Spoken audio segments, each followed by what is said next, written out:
Hello everyone, welcome to வீலன் IAS. இந்த வீடியோவில் 29th November 2024 ஹிந்து நியூஸ் பேப்பரில் வந்திருக்கிற இம்பார்ட்டன்ட் நியூஸ் ஆர்டிகல்ஸ் என்னென்னு பார்த்துடலாம். இதுக்காக ஹிந்து நியூஸ் பேப்பரோட டெல்லி எடிஷன் எடுத்திருக்கோம். அண்ட் இந்த வீடியோட பிடிஎஃப் நோட் உங்களுக்கு வேணும் அப்படின்னா அது நம்மளோட டெலகிராம் சேனலில் இருக்குது. அதுக்கான லிங்க் டிஸ்கிரிப்ஷனில் கொடுத்துருக்கேன், அதில் போய் டவுன்லோட் பண்ணிக்கோங்க. இன்றைக்கி நம்ம ஃபர்ஸ்ட் பார்க்க போகிற news article, graded action plan 4 curbs to continue in Delhi NCR till December 2nd supreme court. So இந்த டெல்லியோட ஏர் பொல்யூஷன் பற்றி நம்ம டீட்டெயிலாக பார்த்துருக்கோம். அண்ட் இந்த கிரேடட் ஆக்ஷன் பிளான் அப்படின்றது என்னன்றதையும் நம்ம பார்த்துருக்கோம். ஸோ இந்த commission for air quality management என்ன பண்ணுவாங்க அப்படின்னா, டெல்லியோட ஏர் குவாலிட்டி இண்டெக்ஸில் எந்த அளவு வருதோ அதுக்கேற்றாப்புல கிரேடட் ஆக்ஷன் ரெஸ்பான்ஸ் பிளான் வந்து என்ன பண்ணுவாங்க, இம்ப்ளிமெண்ட் பண்ணுவாங்க. இதில் வந்து பார்த்தீங்கன்னா மொத்தம் 4 ரெஸ்பான்ஸ் இருக்குது, 1 2 3 4 அப்படின்னு. இப்போ வந்து இம்ப்ளிமெண்ட் பண்ணியிருக்கிறது வந்து டெல்லியில் கிராப் 4 வந்து இம்ப்ளிமெண்ட் பண்ணியிருக்காங்க.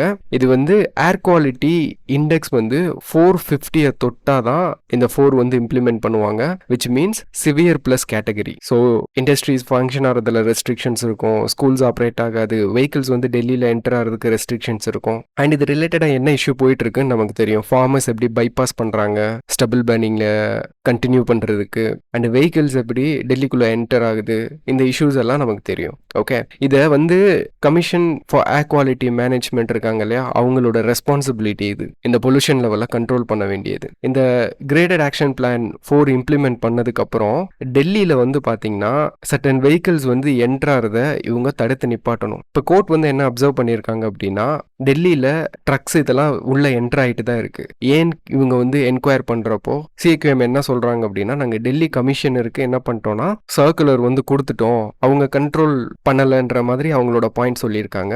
அண்ட் அது போக சுப்ரீம் கோர்ட் வந்து ஒரு கொஸ்டின் பண்ணியிருக்காங்க. என்ன அப்படின்னா, சுப்ரீம் கோர்ட்டோட ஜட்ஜஸ் வந்து மீடியாவில் பார்த்து ஒரு விஷயம் வந்து தெரிஞ்சிருக்காங்க. என்ன அப்படின்னா, இந்த பஞ்சாப் ஹரியானா ரீஜனில் வந்து நம்ம ஃபார்மர்ஸ் வந்து ஆஃப்டர் 4 PM என்ன பண்ணுவாங்க, ஸ்டபிள் பர்ன் பண்ணுறாங்க. ஏன்னா அந்த டைமில் தான் வந்து பார்த்தீங்கன்னா சேட்டலைட்ஸ் வந்து அந்த பாயிண்ட்டுக்கு நேரம் மேலே இருக்காது. அப்போ இந்த இன்ஃபர்மேஷன் யார் ஃபார்மர்ஸ்க்கு கொடுத்தது அப்படின்னு ஏற்கனவே கொஸ்டின் பண்ணியிருந்தாங்க.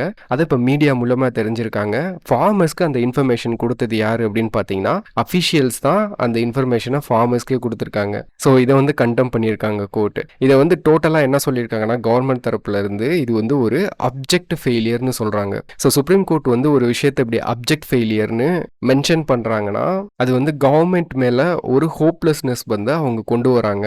கவர்மெண்ட் வந்து லேக் ஆஃப் எஃபர்ட் கவர்மெண்ட் சைட்ல இருந்து அப்படின்றத இண்டிகேட் பண்ணதான் கோர்ட் வந்து என்ன பண்ணுவாங்கன்னா அப்ஜெக்ட் ஃபெயிலியரை வந்து சொல்லுவாங்க. இதோட லிட்டரல் மீனிங் என்ன அப்படின்னா, ஒரு ஆர்கனைசேஷன் வந்து இல்லை ஒரு இண்டிவிஜுவல் வந்து அவங்களோட ரெஸ்பான்சிபிலிட்டியை ஃபுல்ஃபில் பண்ணாமல் ஃபெயிலியர் ஆகிறதுக்கு தான் இந்த மாதிரி ஃபார்மலாக அப்ஜெக்ட் ஃபெயிலியர்னு சொல்லுவாங்க. ஸோ இதுதான் வந்து பார்த்தீங்கன்னா overall news. And next news article வந்து பார்த்தீங்கன்னா எடிட்டோரியல் பேஜில் வந்திருக்கிற ஆர்டிக்கல். இன்றைக்கி வந்து நமக்கு லீட் ஆர்டிக்கல்லாம் பெருசாக இம்பார்ட்டன்ட் கிடையாது, அண்ட் அதர் எடிட்டோரியல் ஆர்டிகல்ஸ்லாம் நமக்கு இம்பார்ட்டன்ட் ஆர்டிக்கல் கிடையாது. ஸோ இது ஒன்று மட்டும் நம்ம டீட்டெயிலாக பார்த்துருவோம். இதில் என்ன கொடுத்துருக்காங்கன்னா, சென்சஸ் 2025 காம்ப்ரஹென்சிவ் சிட்டிசன் ரிஜிஸ்ட்ரி அப்படின்னு சொல்லி கொடுத்துருக்காங்க.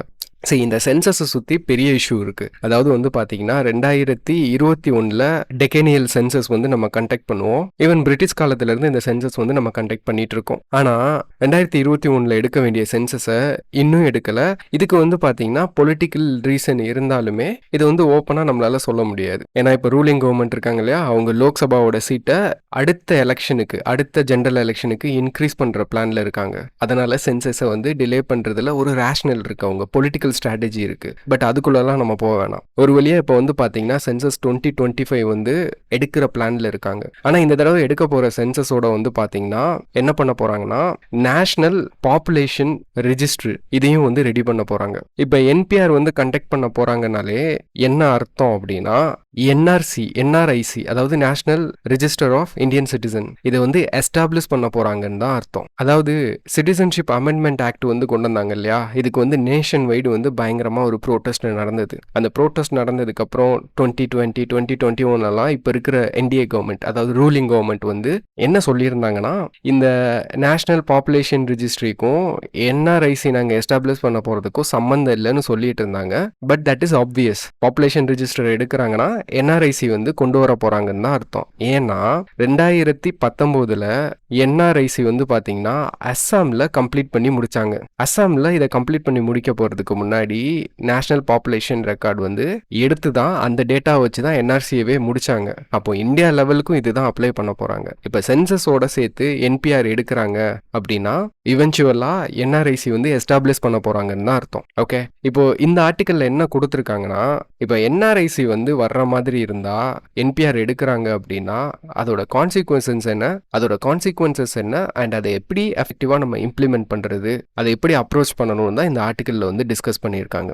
ஓகே, இப்போ இந்த என்ஆர்ஐசி இருக்கு இல்லையா, இது வந்து எதுக்காகன்னு ஃபர்ஸ்ட் நமக்கு தெரியணும். இப்போ நம்ம கண்ட்ரில ஒரு சிட்டிசனை லீகலா சிட்டிசன் அப்படின்னு ஐடென்டிஃபை பண்றதுக்கு என்ன மெக்கானிசம் வச்சிருக்கோம்? ஒண்ணுமே இல்லை. நம்ம கிட்ட ஓட்டர் ஐடி இருக்கு, ஆதார் இருக்கு, டிரைவிங் லைசன்ஸ், இந்த மாதிரி various department of the government கொடுத்த ஐடென்டிட்டி கார்ட்ஸ் இருக்கே தவிர நான் சிட்டிசன் தான் அப்படின்றத ப்ரூவ் பண்றதுக்கு என்ன மெக்கானிசம் இருக்கு? இல்லையா? நமக்குன்னு ஒரு சிட்டிசன்ஷிப் கார்டு வந்து நம்ம கொடுக்கணும்ல, லைக் யூஎஸ்ல எல்லாம் கொடுக்குறாங்க இல்லையா, அந்த மாதிரி சிட்டிசன்ஷிப் கார்டு வந்து நம்ம கொடுக்கணும், ஐடென்டிட்டி கார்டு வந்து இருக்கணும். இது வந்து பாத்தீங்கன்னா இப்படி ஒரு ரிஜிஸ்டர் வந்து வச்சிருக்கணும் அப்படின்னு இது வந்து சிட்டிசன்ஷிப் ஆக்ட் 1995லயே இது வந்து சிட்டிசன்ஷிப் ஆக்ட் 1955லயே மேண்டேட் பண்ணியிருக்காங்க. ஆனா நம்ம இந்தியா இண்டிபெண்டன்ட் ஆனதுக்கு அப்புறம் இதை வந்து கொண்டு வர முடியல. ஏன் அப்படின்னா இந்த சிட்டிசன்ஸை ஐடென்டிஃபை பண்றதுல ஒரு காம்ப்ளிகேஷன்ஸ் இருக்கு. அது என்ன காம்ப்ளிகேஷன்ஸ் அப்படின்னு பாத்தீங்கன்னா, நம்ம நாட்டுல சிட்டிசன்ஸ் கிட்ட டாக்குமெண்ட் பேஸ் இருக்கும் பாத்தீங்களா.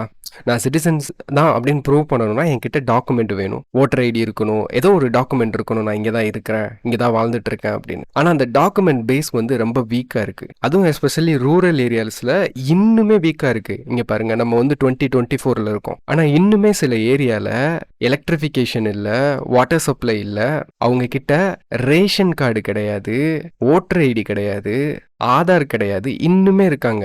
ஈவன் நம்ம எலெக்ஷன் டைம்ல, அதாவது ஜெனரல் எலெக்ஷன் நடக்க போறதுக்கு முன்னாடி ஒரு நியூஸ் ஆர்டிக்கல் பார்த்துருப்போம். ஸோ பூனேல இருந்து ஒரு 25 கிலோமீட்டர் டிஸ்டன்ஸ்ல இருக்கிற ஒரு வில்லேஜ்ல இதெல்லாம் இன்னும் இல்லாம இருக்கு. இந்த மாதிரி இந்தியாவில் நிறைய வில்லேஜஸ் இருக்கு. இப்போ அவங்கலாம் வந்து நம்ம ஃபார்மலா ஒரு ஃப்ரேம் ஒர்க் எஸ்டாப்ளிஷ் பண்றோம், சிட்டிசனை வந்து ஐடென்டிஃபை பண்ண அப்படின்னா இந்த டாக்குமெண்ட் பேஸ் வீக்கா இருக்கிறப்போ நிறைய பேர் விட்டு போறதுக்குன்றான வாய்ப்பு இருக்கு. ஸோ 2003ல வந்து பாத்தீங்கன்னா வாஜ்பாய் கவர்மெண்ட் இருக்கிறப்போ அவங்க வந்து இதை இனிஷியேட் பண்ணாங்க, பைலட் ப்ராஜெக்ட் வந்து என்ஆர்ஐசி கொண்டு வரணும் அப்படின்னு. ஸோ இதுக்காக வந்து பாத்தீங்கன்னா ஒரு 40+ crores வந்து அலோகேட் பண்ணாங்க.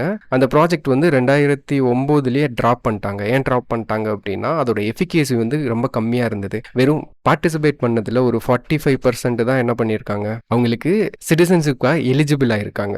அதனாலேயே அந்த ப்ராஜெக்டை டிராப் பண்ணிட்டாங்க. அதுக்கப்புறம் வந்து பாத்தீங்கன்னா 2014ல என்டிஏ கவர்மெண்ட் வர்றப்ப என்ன பண்ணாங்கன்னா, நாங்க ஃபர்ஸ்ட் நேஷனல் பாப்புலேஷன் ரெஜிஸ்டர் வந்து ரெடி பண்ணுவோம், அதுக்கப்புறம் அது மூலியமா என்ஆர்ஐசி வந்து நாங்க கொண்டு வருவோம் அப்படின்னு சொல்லியிருந்தாங்க. அதுபடி இவங்களும் 2015ல நேஷனல் பாப்புலேஷன் ரெஜிஸ்டர் இருக்கு பாத்தீங்களா, இதை வந்து அப்டேட்டும் பண்ணியிருப்பாங்க. இந்த நேஷனல் பாப்புலேஷன் ரெஜிஸ்டர்ன்றது வந்து யூஸ்வலா ஒரு இடத்துல ரெசிடென்ட் வாழ்றாங்கன்னா அவங்களோட ரெக்கார்டு. இது வந்து சிட்டிசன் இல்லையா அப்படின்றதெல்லாம் கிடையாது, ஜஸ்ட் ரெசிடென்ட்ஸ்க்கான ரெக்கார்டு. இதுல ஃபாரினர்ஸும் வருவாங்க, வாழ்ந்துட்டு இருக்கிறவங்க வருவாங்க. ஸோ 6 months நீங்க லாஸ்டா எங்க வாழ்ந்துட்டு இருக்கீங்க, பிளஸ் இன்னொரு அடுத்த 6 monthsக்கு நீங்க எங்க இருக்க போறீங்கன்ற டேட்டா மட்டும்தான் இந்த என்பிஆர்ல எடுப்பாங்க. இப்போ 2015ல இதை அப்டேட் பண்ணாங்களா, இதை அப்டேட் பண்ணதுக்கு அப்புறம் வந்து பாத்தீங்கன்னா அதுக்கப்புறம் சில இஷ்யூஸ் வந்து போச்சு. கவர்மெண்ட் வந்து ஒரு கிரிட்டிக்கலான டிசிஷன்லாம் எடுக்க வேண்டியது இருந்தது. ஏன்னா அந்த 2009ல வந்து பாத்தீங்கன்னா நம்ம கண்ட்ரியில இந்த என்பிஆர் வந்து கலெக்ட் பண்ணாங்க. எப்பனா 2011க்கான சென்சஸ் எடுக்கிறப்போ அதோட சேர்த்தே கலெக்ட் பண்ணியிருந்தாங்க. இப்போ அந்த டேட்டா வந்து கவர்மெண்ட் கையில இருக்கு, என்பிஆர் டேட்டா இருந்துச்சு. அப்பதான் வந்து பாத்தீங்கன்னா ஆதார் வந்து ரெடி பண்றதுக்கு கொண்டு வந்தாங்க. அப்போ கவர்மெண்ட்டுக்கு வந்து ஒரு டிசிஷன்ல இருந்தாங்க, நம்ம என்பிஆரை வச்சு என்ஆர்சி ரெடி பண்ணிடுவோமா இல்ல ஆதார் கொடுப்போமா அப்படின்னு. அப்ப கவர்மெண்ட் சூஸ் பண்ணது வந்து ஆதார். என்பிஆர் டேட்டா வந்து வேணாம், என்ஆர்சி வேண்டாம் அப்படின்னு முடிவு பண்ணிட்டு ஆதார் கொண்டு வரலாம் அப்படின்னாங்க. ஏன்னா ஆதார்ல சர்டன் பெனிஃபிட்ஸ் இருக்கு. ஓகே, ஸோ அதை வந்து இந்த ஆர்டிக்கல்ல டிஸ்கஸ் பண்ணியிருக்காங்க, ஆதாருக்கும் என்ஆர்ஐசிக்கும் என்ன டிஃபரன்ஸ் அப்படின்னு. இப்போ இந்த ஆர்டிக்கல் படி நம்ம ஃபர்ஸ்ட் வந்து இந்த ப்ராசஸோட அப்ஜெக்டிவ் என்ன சொல்லியிருக்காங்க அப்படின்னு சொல்லி பார்க்கலாம். ஃபர்ஸ்ட் வந்து இது சிட்டிசன்ஷிப் ஆக்ட் 1955 1995 படி மேண்டேட்டட் பண்ணது நமக்கு தெரியும். ஸோ இந்த என்ஆர்ஐசி வந்து பார்த்தீங்கன்னா 1999 கார்கில் வார் நடக்கும். அதுக்கப்புறம் வந்து பார்த்தீங்கன்னா இந்த என்ஆர்ஐசி வந்து நம்ம ரெடி பண்ணணும்னு அதோட மொமெண்டம் வந்து கெயின் ஆயிருக்கும். அதுக்காக கவர்மெண்ட்டும் சில கமிட்டிஸ்லாம் அப்பாயிண்ட் பண்ணி அதுக்கான பாசிபிலிட்டியை வந்து எக்ஸ்ப்ளோர் பண்ணியிருப்பாங்க. ஸோ அப்படி அப்பாயிண்ட் பண்ணப்பட்ட ஒரு கமிட்டி தான் சுப்பிரமணியம் கமிட்டி. இந்த கமிட்டி வந்து நம்ம இந்த எக்ஸசைஸை நம்ம கண்டக்ட் பண்ணணும் அப்படி சொல்லி ரெக்கமெண்ட் பண்ணியிருப்பாங்க. அண்ட் இந்த ரிஜிஸ்ட்ரியோட பிரைமரி ஆப்ஜெக்டிவ் வந்து பார்த்தீங்கன்னா ஃபர்ஸ்ட் நேஷனல் செக்யூரிட்டி தான் ஃபோர்மோஸ்ட் அப்ஜெக்டிவ். ஏன்னா நம்ம சிட்டிசன்ஸை வந்து ஐடென்டிஃபை பண்ணணும். ரெண்டாவது வந்து பார்த்தீங்கன்னா it is a streamlined identity verification. And இன்னொன்று வந்து பார்த்தீங்கன்னா it will enhance the targeted delivery system. சரி, இதுக்கு தான் வந்து பார்த்தீங்கன்னா நம்ம ஆதார் வச்சுருக்கோம். நம்மளோட கவர்மெண்ட் ஸ்கீமோட பெனிஃபிட்ஸ் எல்லாம் சிட்டிசன்ஸ்க்கு டார்கெட்டாக போகணும் அப்படின்றதுக்காக தான் ஆதார் நம்ம கொண்டு வந்தது. ஆனால் இந்த என்ஆர்ஐசி வந்து பார்த்தீங்கன்னா இதை வந்து என்ஹான்ஸ் பண்ணும் இன்னுமே. ஓகே, அப்போ நமக்கு ஆதாருக்கும் என்ஆர்ஐசிக்கும் என்ன டிஃபரன்ஸ் அப்படின்னு தெரியணும் இல்லையா? ஸோ ஆதாரை வந்து பார்த்தீங்கன்னா இது வந்து எல்லா ரெசிடென்ட்ஸ்க்கும் கொடுப்பாங்க, irrespective of whether you are a citizen or not. It will be provided to every residence. ஆனால் என்ஆர்ஐசி அப்படி கிடையாது. என்ஆர்ஐசி வந்து ஒன்ஸ் உங்கள் பேர் வந்து சிட்டிசனாக ரெக்கார்ட் ஆயிருச்சு அப்படின்னா சிட்டிசன்ஸுக்கு மட்டும்தான் என்ஆர்ஐசி ப்ரொவைட் பண்ணுவாங்க. ஓகே, இந்த டிஃப்ரென்ஸ் மட்டும் உங்களுக்கு தெரிஞ்சிருந்தா போதும். ஓகே, அண்ட் இந்த ஆர்டிக்கலில் என்ன மாதிரி கன்சிடரேஷன்ஸ் வந்து கொடுத்துருக்காங்கன்னா, ஒன்று வந்து பார்த்தீங்கன்னா லெசன்ஸ் ஃப்ரம் அஸ்ஸாம். அதாவது அஸ்ஸாமில் வந்து 2019 என்ன பண்ணிட்டோம், நம்ம என்ஆர்ஐசி வந்து ரெடி பண்ணி கொடுத்துட்டோம். அதை ரெடி பண்ணுறப்போ வந்து பார்த்தீங்கன்னா நிறைய இஷ்யூஸ் வந்து சேலஞ்சஸ் வந்து ஃபேஸ் பண்ணோம். ஒன்று வந்து பார்த்தீங்கன்னா அக்யூரசி, இன்னொன்று வந்து ஃபேர்னஸ், இன்னொன்று வந்து லாஜிஸ்டிக் கம்ப்ளெக்சிட்டிஸ். ஏன்னா நிறைய பேரோட விட்டு போச்சு. அதாவது இன்க்ளூட் பண்ண வேண்டிய நிறைய பேரோட பேர் வந்து என்ஆர்ஐசியில் வரல. பேர் வரக்கூடாத சில இல்லீகல் இமிகிரன்ஸுக்கும் அவங்க இந்த என்ஆர்ஐசியில் பேர் வாங்கிட்டாங்க. ஸோ இந்த பிரச்சனைலாம் இருந்துச்சு. அதுதான் அக்யூரசி, ஃபேர்னஸ், இதெல்லாம் நம்ம வந்து மீன் பண்ணியிருக்கோம். ஓகே, அண்ட் நெக்ஸ்ட் வந்து பார்த்தீங்கன்னா டேட்டா ப்ரைவசி. நம்ம வந்து ரோபஸ்டான டேட்டா ப்ரொடக்ஷன் மெசர்ஸ் வந்து இதில் கொண்டு வரணும். ஏன்னா ஆதாரில் இதுதான் இஷ்யூ. ஆதார் டேட்டா லீக் ஆச்சு. ஆதார் டேட்டாவை ஈஸியாக எடுக்க முடியும்னு ஒரு சுச்சுவேஷன் வந்துச்சு. அந்த மாதிரி டேட்டா பிரீச் வந்து இதில் இருக்கக்கூடாது. ரோபஸ்டான ப்ரொடெக்ஷன் மெசர்ஸ் வந்து எடுக்கணும்னு ஆத்தர் சொல்லியிருக்காரு. அண்ட் நெக்ஸ்ட் வந்து எக்ஸ்க்ளூஷன் இஷ்யூஸ். இந்த கம்யூனிட்டிஸ் வித் லிமிடெட் டாக்குமெண்டேஷன்ஸ் இருக்கு இல்லையா, இதை வந்து நம்ம கேர்ஃபுல்லாக டீல் பண்ணணும். ஏன்னா இந்தியன் சிட்டிசன்ஸில் எஸ்பெஷலி ரூரல் பீப்புள் வந்து ஈஸியாக விட்டு போகிறதுக்கு உண்டான வாய்ப்பு இருக்குது. அப்போ அதை நம்ம சரி பண்ணணும். அடுத்து வந்து பப்ளிக் என்கேஜ்மெண்ட்.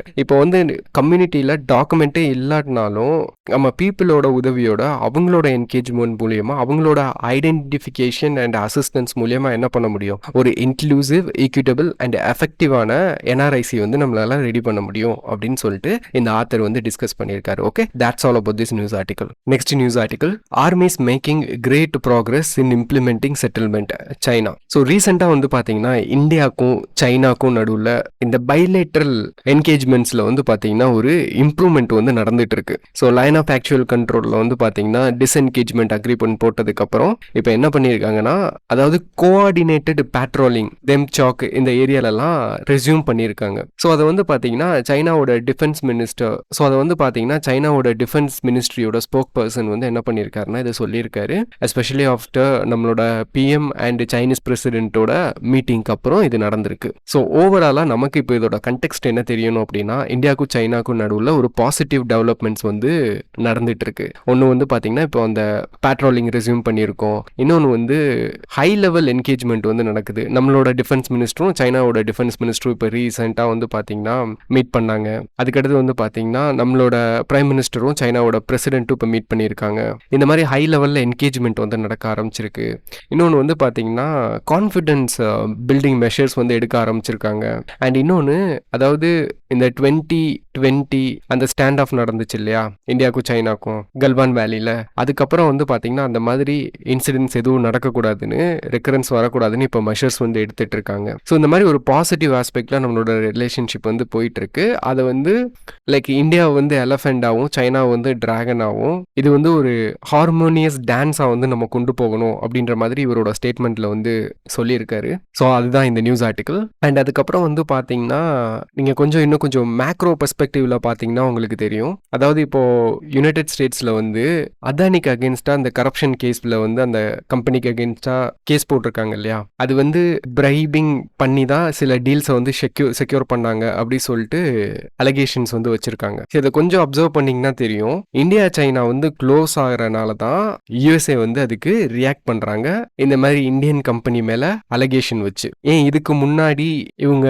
இந்த மாதிரி டீல் செக்யூர் பண்ணுறாங்கன்றது யூஎஸ்ஏ யூஎஸ்ஏக்கு தெரியாதா? ஓகே, கண்டிப்பா தெரிஞ்சிருக்கும். என்னன்னா அவங்களுக்கு இப்போ பிரச்சனை என்னன்னா இந்தியா வந்து சைனா கூட க்ளோஸ் ஆகக்கூடாது, இந்த டெவலப்மெண்ட் வந்து வரக்கூடாது அப்படின்றதுக்கு அவங்க கொடுக்குற ரிப்ளை தான் அது. ஓகே, பட் எக்ஸாம் பெர்ஸ்பெக்டிவ்ல இதெல்லாம் இம்பார்ட்டன்ஸ் கிடையாது, இது நமக்கு முக்கியமும் கிடையாது. ஆனால் இந்த மாதிரி பாசிட்டிவ் டெவலப்மெண்ட் வந்து இந்தியாவுக்கும் சைனாக்கும் நடக்கிறது உங்களுக்கு தெரிஞ்சிருக்கணும் கண்டிப்பாக. Okay, that's it.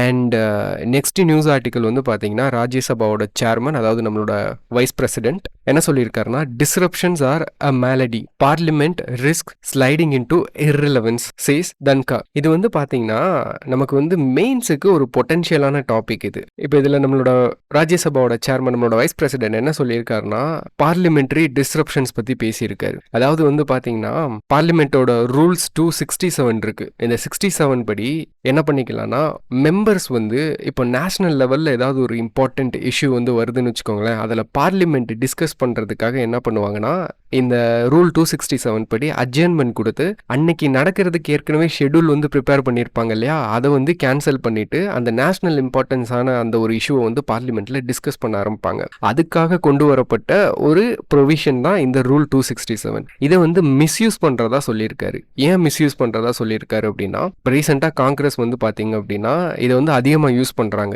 எதுக்காகனா, ஒன்று வந்து இந்த அதானி குரூப் இஷ்யூ, அதானி மேலே நம்ம வந்து கரப்ஷன் கேஸ் இது பண்ணி நம்ம இன்வெஸ்டிகேஷன் பண்ணணும் அப்படின்னு சொல்லி காங்கிரஸோட டிமாண்ட் இது. அண்ட் இன்னொன்று வந்து பார்த்தீங்கன்னா உத்தரப்பிரதேசோட இந்த சம்பல்ல வயலன்ஸ் நடந்தது இல்லையா, ஸோ அது பற்றினது. அடுத்து இந்த மணிப்பூர் இஷ்யூ, அண்ட் வந்து இப்போ பங்களாதேஷில் ஹிந்துஸ்க்கு நடக்கிற இஷ்யூ. ஸோ இது எல்லாத்துக்குமே இப்போ ரீசெண்ட் டைமில் வந்து பார்த்தீங்கன்னா இந்த ரூல் 67 வந்து இன்வோக் பண்ணி பார்லிமெண்ட்டோட ஷெட்யூலை வந்து என்ன பண்ணாங்க, கேன்சல் பண்ண வச்சாங்க, அட்ஜர்ன் பண்ண வச்சாங்க. இதை வந்து ஒரு கன்சர்னா நம்மளோட சேர்மன் வந்து சொல்லியிருக்காரு. என்ன அப்படின்னா, இது பார்லிமெண்ட்டோட ப்ரொடக்டிவ் டைம் இருக்கு பார்த்தீங்களா, இது வந்து லாஸ் ஆகுதுன்னு சொல்லியிருக்காரு. இந்தியாவை பொறுத்த வரைக்கும் இந்த பார்லிமெண்ட் ப்ரொடக்டிவிட்டி வந்து ஒரு பெரிய இஷ்யூ. ஏன்னா ரீசெண்ட் டைம்ஸ்லேயே வந்து பல வருஷமாக வந்து இந்த வேர்ல்டு பார்லிமெண்ட்ரி டெமோக்ரஸியில் இருக்கிற பார்லிமெண்ட்ஸோட கம்பேர் பண்ணுறப்போ India one of the highly unproductive parliament அப்படின்னு சொல்லிட்டு டேக் கொடுத்துருந்தாங்க. அந்த மாதிரி பேர் வாங்கியிருக்கோம். ஏன் அப்படின்னு பார்த்தீங்கன்னா, அட்டெண்டன்ஸ் இல்லை, நடக்கிற டிபேட்ஸ் வந்து இன்எஃபிஷியண்ட்டாக இருக்குது, ப்ரொடக்டிவிட்டி இல்லை. ஸோ இந்த மாதிரி நிறைய ரீசன்ஸ் இருக்குது. அப்போது இந்த பார்லிமெண்ட்ரி ப்ரொடக்டிவிட்டியிலேருந்து உங்களுக்கு கொஸ்டின்ஸ் வர்றதுக்கு வாய்ப்பு இருக்குது கேட்குறதுக்கு. ஸோ அதனால் இந்த ஆஸ்பெக்ட்லாம் நம்ம தெரிஞ்சு வச்சுக்கணும். இதெல்லாம் உங்களுக்கு வந்து இந்த இஷ்யூஸ் எல்லாம் லக்ஷ்மிகாந்த் புக்லையோ இல்லை ஏதாவது ஒரு ஸ்டாண்டர்ட் டெக்ஸ்ட் புக்லையோ இந்த இஷ்யூ இருக்காது. இதை வந்து நம்ம இந்த மாதிரி கரண்ட் அஃபேர்ஸில் நியூஸ் பேப்பர்லேருந்து படிச்சுக்கிட்டா மட்டும்தான் இந்த இஷ்யூவில் வந்து நம்ம சென்சிட்டைஸ் ஆகும். ஓகே, அதனால இப்படி ஒரு இஷ்யூ இருக்கு அப்படின்னு நோட் பண்ணி வச்சுக்கோங்க. அண்ட் நெக்ஸ்ட் இஷ்யூ வந்து பார்த்தீங்கன்னா, in Busan India says it will not back use of plastic alternatives அப்படின்னு சொல்லி கொடுத்துருக்காங்க. So use of plastic alternatives அப்படின்னா, ஆக்சுவலாக இந்த intergovernmental negotiation committee INC அவங்களோட 5th ரவுண்ட் ஆஃப் மீட்டிங் பூசானில் நடக்குதுன்னு பார்த்தோம். இந்தியா வந்து இதோட ஃபினான்ஷியல் மெக்கனிசம், இதோட ரெக்குயர்மெண்ட் இதெல்லாம் நேற்று நம்ம டிஸ்கஸ் பண்ணியிருந்தோம். அண்ட் இந்த இஷ்யூ பற்றி நமக்கு தெரியும், இந்தியாவுக்கு வந்து ஒரு கன்சர்ன் இருக்குது. ஏன்னா இந்தியா வந்து ஒரு பிளாஸ்டிக் ப்ரொடியூசிங் கண்ட்ரி. ஏன் பிளாஸ்டிக் ப்ரொடியூசிங் கண்ட்ரியாக இந்தியா இருக்கும் அப்படின்னா, இந்தியாவில் வந்து பார்த்தீங்கன்னா பெட்ரோகெமிக்கல் ரிஃபைனரி வந்து இந்தியாவில் அதிகமாக க்ரூட் ஆயில் இம்போர்ட் பண்ணுறோம். அதை வந்து நம்ம பிளாஸ்டிக்கும் ப்ரொடியூஸ் பண்ணுறோம். ஸோ அதில் எஸ்பெஷலி பிரைமரி பிளாஸ்டிக் பாலிமர் வந்து நம்ம ப்ரொடியூஸ் பண்ணுவோம். இதை வச்சு தான் அதர் பிளாஸ்டிக்ஸ் வந்து மேனுஃபேக்சர் பண்ணுவாங்க. ஸோ இந்தியாவுக்கு வந்து கன்சர்ன் இருக்குது. இப்போது இந்த குளோபல் பிளாஸ்டிக் ட்ரீட்டி வந்துருச்சுன்னு வச்சுக்கோங்களேன், அது வந்து லீகலி பைண்டிங். அப்போ இந்தியா வந்து என்ன பண்ணணும், இந்தியா வந்து ரொம்ப காசியஸாக தான் இந்த ட்ரீட்டியில் வந்து நம்ம என்கேஜ் பண்ணணும். இப்போ என்ன பண்ணியிருக்காங்க அப்படின்னா, எடுத்த உடனே இந்த மீட்டிங் ஸ்டார்ட் பண்ண உடனே இந்த யூஸ் அப்படின்றதுல தான் கை வச்சிருக்காங்க. யூஸ் ஆஃப் பிளாஸ்டிக்ஸ், அதாவது நம்ம வந்து என்ன பண்ணணும்னா, ஒன்று வந்து பார்த்தீங்கன்னா ஆல்டர்னேட்டிவ் வந்து ரெக்கமெண்ட் பண்ணியிருக்காங்க. பிளாஸ்டிக்கை நம்ம வந்து கம்ப்ளீட்டாக நிப்பாட்டிட்டு ஜூட்டு இந்த மாதிரி தான் நம்ம ஆல்டர்னேட்டிவ் கொண்டு வரலாம் அப்படின்னு இருக்காங்க. ஏன்னா ஸோ இந்தியாவுக்கு வந்து இது ஒரு கன்சர்ன். ஏன் கன்சர்ன் அப்படின்னா, ஒன்று வந்து பார்த்தீங்கன்னா சாவர்னிட்டி இஷ்யூ இருக்குது. சாவர்னிட்டி இஷ்யூனா, இது வந்து குளோபல் பிளாஸ்டிக் ட்ரீட்டி வந்து ஒரு லீகலி பைண்டிங்காக வருமா? ஸோ லீகலி பைண்டிங்னு வர்றப்போ இவங்க எடுத்த உடனே என்ன பண்ணுறாங்க, யூஸில் தான் கை வைக்கிறாங்க. அதாவது ப்ரொடக்ஷனில் கை வைக்க பார்க்குறாங்க, ப்ரொடக்ஷனை கண்ட்ரோல் பண்ண பார்க்குறாங்க. அப்போ எங்களுக்கு வந்து இந்த இதில் முடிவெடுக்க ஒரு சாவர்னிட்டி வேணும், இது கண்ட்ரியோட டிசிஷன் அப்படின்றதுல இந்தியா வந்து தெளிவாக இருக்காங்க. இன்னொன்று வந்து பார்த்தீங்கன்னா, கண்ட்ரிக்கு வந்து டெவலப்மெண்ட் ரைட் இருக்குது. நாங்கள் டெவலப் ஆகிறதுக்கு எங்களுக்கு ரைட் இருக்குது. நீங்கள் அப்படியே பொதுவாக என்ன பண்ணிட முடியாது, கம்ப்ளீட் பேன் வந்து ப்ரொடக்ஷனில் வந்து கொண்டு வர முடியாது. Okay, we have to prioritize our right to develop. ஏன்னா மற்ற கண்ட்ரீஸ்லாம் டெவலப்ட் ஆயிருக்காங்க பிளாஸ்டிக் ப்ரொடக்ஷனில். மற்ற கண்ட்ரீஸ்லாம் பிளாஸ்டிக் ப்ரொடியூஸ் பண்ணி பொல்யூட் பண்ணி தான், அந்த குளோபல் பொல்யூட் பண்ணி தான் டெவலப் ஆயிருக்காங்க. அப்போ இந்தியாவுக்கு வந்து பார்த்தீங்கன்னா ரைட் இருக்குது. அப்போ நீங்கள் என்ன பண்ணணும், எங்களுக்கு வந்து ஃபினான்ஷியல் அசிஸ்டன்ஸ் கொடுங்க, டெக்னிக்கல் அசிஸ்டன்ஸ் கொடுங்க அப்படின்னு சொல்லி இந்தியா கேட்டிருக்காங்க. இன்னொன்று வந்து அந்த ஜூட் இதெல்லாம் வந்து ரெக்கமெண்ட் பண்ணுறாங்க இல்லையா, அதுக்கெல்லாம் பிராக்மேட்டிக்கான ஒரு சொல்யூஷன் வேணும். ஏன்னா ஜூட்டெல்லாம் ரொம்ப காஸ்ட்லி. நமக்கு காஸ்ட் எஃபெக்டிவ் பிராக்மேட்டிக் சொல்யூஷன் வேணும், கண்ட்ரி ஸ்பெசிஃபிக் சொல்யூஷன் வேணும்னு இந்தியா சைடில் சொல்லியிருக்காங்க. ஓகே, அண்ட் ஓவராலாக வந்து பார்த்தீங்கன்னா இந்தியாவோட ஸ்டாண்ட்ஸ் இது. அண்ட் இது மூலியமா என்ன நடக்கும்னா இந்த குளோபல் பிளாஸ்டிக் ட்ரீட்டி வந்து டெஃபினெட்லி வில் டிலே அப்படின்ற மாதிரி இந்த ஆர்டிக்கலில் சொல்லியிருக்காங்க. Okay, that's all about this article. And இதில் ஏதாவது டவுட் இருந்துச்சுன்னா கமெண்ட் கேளுங்க. இன்னைக்கு இம்பார்ட்டன்ட் நியூஸ் ஆர்டிக்கல் அவ்வளோதான். இதோட இந்த நம்ம வீடியோ முடிச்சுக்கலாம். ஓகே, தேங்க்ஸ் ஃபார் வாட்சிங் திஸ் வீடியோ கைஸ்.